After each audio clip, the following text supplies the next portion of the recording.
Politicians and candidates from every office, most of all for mayor, come down when they remember where you are, say they're going to do things, and forget about it no sooner they're crossing 63rd Street on 9094. Not me. I can't forget about the southeast side. I can't forget about the 10th Ward. My husband grew up on Avenue F, for Christ's sake. I'm not allowed to forget about this neighborhood, because he probably would stop cooking for me if he did. But there's a connectivity between my family and yours. There's a bond that is there because many of us are blue-collar workers. I used to be a blue-collar guy working for an airline. My parents, no different. My family's third generation here. Combination of Mexican, Polish, and Italian. You want to see what Thanksgiving looks like, you come by my house. It's Chinese food. We are very much alike. Our values are the same, our faith is the same, our families are the same, our ambitions are the same, and our desires are the same. And all of those lead to the same thing. We want our city back. We want a Chicago we can be proud of again. A Chicago where our children will want to stay here and not leave here. There's no reason that the 10th Ward cannot be a catalyst for that change in the city of Chicago. And all of you are a testament to that same belief.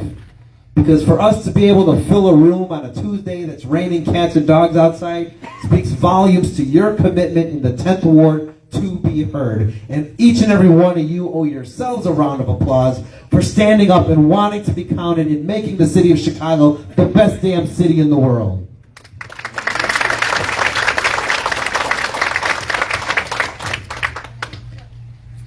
What I know is this, folks. You've got 45 minutes while the bar is still open. No, just kidding. And I can talk for all 45 minutes, but I won't. Because I'm not that kind of politician. But what I do know is this. Right now we have an opportunity. We have an opportunity to come together in a way that's not been seen in quite some time. We have a way to rebuild our city from the neighborhoods up. Because I've represented communities where that has been possible. I've represented neighborhoods as alderman that people would have loved to have forgotten about. They would have loved to ignore the problems in West Englewood. They would have loved to ignore the gang violence in Back of the Yards. They would have loved to ignore the lack of investment in Gage Park and Brighton Park. But you know what? You know who wouldn't let them forget that? This guy. And the same guy who took care of those 4 neighborhoods is going to take care of your neighborhoods and all 77 neighborhoods in the city of Chicago. Because I am proud of the neighborhoods. This is where it happens. This is where greatness comes from. And whether we're in Hegewisch, Lawndale, or Uptown, every neighborhood needs a little bit of common sense, like the common sense each and every one of us in this room has, to make the city of Chicago the best city it can be. So thank you for being here, but we're not done.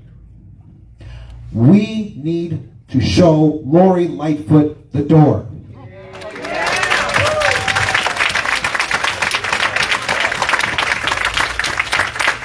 We need to send a message that we will never again fall backwards to the nonsense, to fall backwards to the agenda and narrative politics and the gaslighting when our neighborhoods are under siege. So we asked you to sign petitions up here today. I'm going to ask you to take one with you when you leave, because I need you to get your neighbors to sign for me as well.